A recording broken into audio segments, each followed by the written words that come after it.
മതേതര രാജ്യമായിട്ടുള്ള ഇന്ത്യയെ RSS തീരെഴുതി കൊടുത്തിട്ട് RSS ഇവിടെ കേന്ദ്രം ഭരിക്കുന്ന BJP ആണ്. അതിന്റെ നേരത്തെ നോക്കാനാണ് RSS, രാഷ്ട്രീയ സ്വയം സേവക് RSS. അതുകൊണ്ട് നീ കാര്യങ്ങൾ ആരെങ്കിലും പറഞ്ഞ നീ ഞാനും ആരെങ്കിലും പറയണ കേട്ടിട്ട് പറയരുത്. നമ്മൾ ഇതിനെപ്പറ്റി പഠിക്കാൻ നോക്കണം. നീ കുറച്ചുകൂടി പറഞ്ഞല്ലോ ഇവിടെ ഏറ്റവും കൂടുതൽ വർഗീയത ഉണ്ടാക്കുന്നവരുത് RSS SDP പോലെ സംഘടന, വർഗീയവാദികളാണ് RSS SDP. ഇവിടെ പ്രസംഗിക്ക് പറയാം എന്താണ്, ഒരു വർഷത്തിന്റെ 2 നാണയങ്ങളെന്ന് പറയും. ഒന്ന് RSS, ഒന്ന് SDP, പോപ്പുലർ ഫ്രണ്ട്. അത് ലോകത്താകമാനം തീവ്രവാദം. RSS രൂപീകൃതമായിട്ടാണ് ഈ തീവ്രവാദം കേരളത്തിൽ നടപ്പിലാക്കുന്നത്. ഏറ്റവും കൂടുതൽ പിന്നെ മണ്ടന്മാരെന്ന് പറഞ്ഞില്ലേ, ഈ മണ്ടന്മാരെ നമ്മൾ ആരെയും കീഴിൽ നിൽക്കരുത്. നമുക്ക് നമ്മളെ നിലപാട് വേണം, വ്യക്തിത്വം വേണം. മനസ്സിലായില്ലേ? ഞാൻ ഇപ്പൊ രതീഷിന്റെ കീഴിൽ എനിക്ക് നിൽക്കാൻ പറ്റൂല. എനിക്ക് എന്റെ നിലപാടുണ്ട്. നീയും എന്റെ കീഴിൽ നിനക്ക് എന്റെ കീഴിൽ നിൽക്കാൻ പറ്റില്ല, അല്ലെങ്കിൽ നിനക്ക് എന്റെ കീഴിൽ അങ്ങോട്ട്. നമുക്ക് നമ്മളെ നട്ടലുണ്ടല്ലോ, ആ നട്ടല് നിവർന്ന് നിന്ന് തന്റെ അടുത്തോണ്ട് പറയേണ്ട ആൾക്കാരത് പറയേണ്ട കാര്യങ്ങൾ പറയണം. കാര്യങ്ങൾ പഠിക്കണം. നമ്മള് ഈ അടച്ച് വെടിവെക്കുന്നതല്ലേ. ഈ 2-3 ക്വസ്റ്റ്യൻ ചോദിച്ചു. ശബരിമല നീ കണ്ട? ശബരിമല വാർത്ത ചെയ്ത് പറഞ്ഞു പരുത്തുന്നതാണ് എല്ലാ സമൂഹം. ഇവിടെ ശബരിമല വിഷയത്തിൽ നീ പറഞ്ഞില്ല, ഈ 2020 ശബരിമല വിഷയം ഉണ്ടായി. ഈ ശബരിമല വിഷയം സ്ത്രീകൾ കയറുന്ന സുപ്രീം കോടതി ഒരു ജഡ്ജി ഇങ്ങോട്ട് ഉത്തരവ് പുറപ്പെടുവിച്ചത് ആരാണ്? RSSന്റെ ഉന്നത ഇതിലുള്ള ഇവിടെ UP-യിലെ പിന്നെ ഗുജറാത്തിലുള്ളൊരു അഡ്വക്കേറ്റാണ് ഈ ഉത്തരവ് സുപ്രീം കോടതി ഇങ്ങോട്ട് പുറപ്പെടുവിച്ചത്. ഇത് യഥാർത്ഥ BJP-കാരൻ പറയില്ല എന്ന് ചോദിച്ചു. യഥാർത്ഥ BJP-കാരൻ RSS പറയില്ല. ഈ ഉത്തരവ് ഇപ്പൊ നടപ്പിലാക്കുന്നില്ലേ? അവിടെ ഹിന്ദുക്കളോ അല്ല, അവിടെ പിന്നെ അല്ല ശബരിമല പെണ്ണുങ്ങളെ കയറ്റാന്നുള്ള ഇതുണ്ടോ? അതാണ് സുപ്രീം കോടതി ഉത്തരവ്. എങ്കിൽ പിന്നെ അയ്യപ്പ അവിടെ ഇരിക്കേണ്ട ആവശ്യമില്ലല്ലോ. അയ്യപ്പ ഇരുന്നതിന് കുഴപ്പം? പെണ്ണുങ്ങളെ പറയും പോവോ? അവിടെ പറയും പോവോ? ഇറങ്ങിപ്പോവും.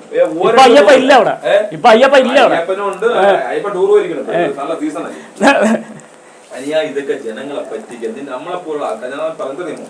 അവിടെ ഞാൻ ഇപ്പൊ ഈ ഇവിടെ പച്ച കോവിൽ അയ്യപ്പുണ്ട്. അയ്യപ്പൻ തന്നെ, അയ്യപ്പൻ തന്നെ. അവിടെ സ്ത്രീകൾ പോണതാ? അയ്യപ്പ എവിടെയും പോണ? എവിടെയും പോണ? കുളത്തൂപ്പുഴ ആരാണ് ഇരിക്കുന്നത്? കുളത്തൂപ്പുഴ ആരാണ്? കുളത്തൂപ്പുഴ എന്ന് പറയാം അയ്യപ്പൻ. അവിടെ സ്ത്രീകൾ പോകുന്നുണ്ടല്ലോ. അയ്യപ്പൻ അങ്ങോട്ട് തൊഴുന്നുണ്ടല്ലോ. സ്ത്രീകള് ഈ പ്രായഭേദമന്യേ എല്ലാരും പോകുന്നുണ്ട്. അയ്യപ്പടം ഉണ്ടാ പോകുന്നില്ലല്ലോ. ഇതൊക്കെ എന്തിനാണ്? വിശ്വാസം നല്ലതാണ്. എല്ലാ വിശ്വാസം എനിക്ക് നിനക്കും വിശ്വാസം, എനിക്ക് നിനക്കും വിശ്വാസം. പക്ഷെ അന്ധമായിട്ടുള്ള വിശ്വാസം, മനസ്സിലായില്ലേ? അന്ധമായിട്ടുള്ള വിശ്വാസം നമ്മളെ തലയിൽ കയറി കഴിഞ്ഞാൽ അതൊരു വർഗീയത. അതാണ് വർഗീയത ഞാൻ പറഞ്ഞത്. ഏതൊരു കാര്യമാണ് വിശ്വാസം ആണെങ്കിലും നമ്മളൊരു കാര്യമാണ്. അതുകൊണ്ട് കാര്യങ്ങൾ പറയുമ്പോൾ കുറേയൊക്കെ നമ്മൾ പഠിക്കണം. എന്നെ കുറ്റം പറഞ്ഞില്ല, പഠിക്കണം. ആരെങ്കിലും പറയണ കേട്ട നമ്മൾ പറയില്ല. ശബരിമല വിഷയത്തിൽ സംഭവിച്ചെന്താണ്?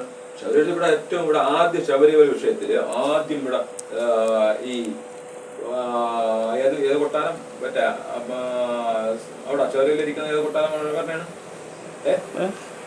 ശബരിമല ഭാഗത്തുനിന്ന് ഏത് പിന്നെ തിരുവിതാംകൂർ ദേവസ്വം ബോർഡിന്റെ കീഴിൽ വരുന്ന അതിന്റെ ആൾക്കാർ മാത്രമാണ് തിരുവിതാംകൂർ ദേവസ്വം ബോർഡ് ആൾക്കാർ മാത്രമാണ് സമരം നടത്തിയത്.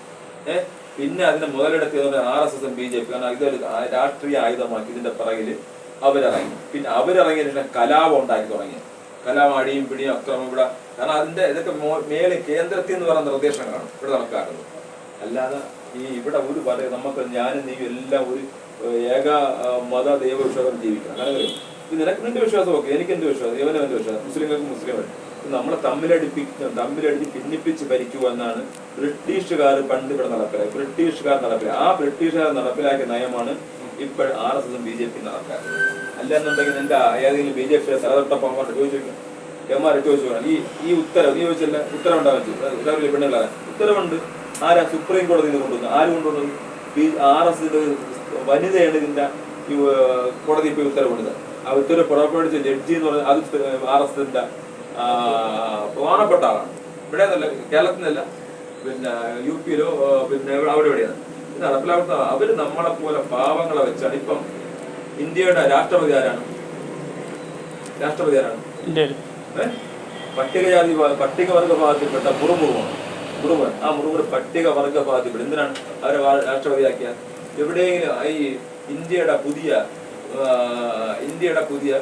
നമ്മളെ രാഷ്ട്രപതി ഭവൻ നിർമ്മിച്ചു.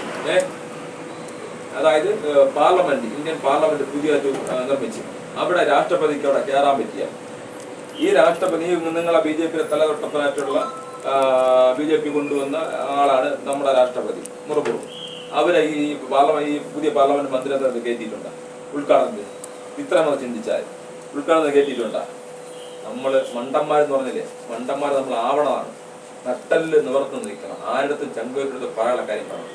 ഒരു കാരണവശാലും ഈ BJP പോലും RSS പോലും കോൺഗ്രസ് പോലും CPM പ്രശ്നമില്ല. പക്ഷെ നമ്മൾ നിൽക്കേണ്ടത് നമ്മൾ നിൽക്കണം. ഈ രാഷ്ട്രപതിയായ മുർമുവിനെ ഈ ഇതിനകത്ത് കേൾക്കുക. കാരണം എന്താണ്, ഒരു പട്ടികവർഗത്തിലുള്ള സ്ത്രീയാണ്. ഏറ്റവും താഴെ കാണിഞ്ഞ ചവിട്ടിത്തേക്കുന്ന സ്ത്രീയാണ്. ഞാനും അതാണ്, പട്ടിക ജാതിയാണ് ഞാൻ. എന്നേതാണ്. പക്ഷെ ഞാൻ നിൽക്കേണ്ടതിലേക്ക് നമ്മൾ പറയേണ്ടതിലും പറയണം. നിങ്ങളെ കേട്ടാ ഒരു കാര്യങ്ങളും പഠിക്കണം.